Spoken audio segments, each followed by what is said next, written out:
സർക്കാരിന് കനത്ത തിരിച്ചടി. സാങ്കേതിക സർവകലാശാല താൽക്കാലിക VC നിയമനം സ്റ്റേ ചെയ്യണമെന്നുള്ള സർക്കാരിന്റെ ആവശ്യം ഹൈക്കോടതി തള്ളി. സർവകലാശാലയിൽ VC ഇല്ലാത്ത അവസ്ഥ അനുവദിക്കാനാവില്ലെന്ന് ഹൈക്കോടതി സിംഗിൾ ബെഞ്ച് ചൂണ്ടിക്കാട്ടി. സാങ്കേതിക സർവകലാശാല താൽക്കാലിക VC-യായി ഡോക്ടർ K ശിവപ്രസാദിനെ നിയമിച്ചത് ചോദ്യം ചെയ്തായിരുന്നു സർക്കാർ ഹൈക്കോടതിയെ സമീപിച്ചത്. നിയമനം അടിയന്തരമായി സ്റ്റേ ചെയ്യണമെന്ന സർക്കാർ ആവശ്യം പക്ഷേ ഹൈക്കോടതി തള്ളി. ഒപ്പം തന്നെ സർവകലാശാലയിൽ VC ഇല്ലാത്ത അവസ്ഥ അനുവദിക്കാനാകില്ലെന്നും ഹൈക്കോടതി ചൂണ്ടിക്കാട്ടി.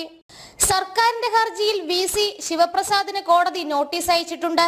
ഇന്നലെയായിരുന്നു KTU ചാൻസലറായ ഗവർണർ ഡോക്ടർ K ശിവപ്രസാദിനെ താൽക്കാലിക VC-യായി നിയമിച്ചത്. സർക്കാരിന്റെ പാനൽ തള്ളിക്കൊണ്ടായിരുന്നു ഗവർണറുടെ നടപടി. ഇത് കോടതി ഉത്തരവിനെതിരാണെന്ന് ചൂണ്ടിക്കാട്ടിയാണ് സർക്കാർ ഹർജി സമർപ്പിച്ചത്. എന്നാൽ VC നിയമനത്തിന് സർക്കാർ തടസ്സം നിൽക്കുന്നുവെന്നായിരുന്നു ഗവർണറുടെ അഭിഭാഷകന്റെ വാദം.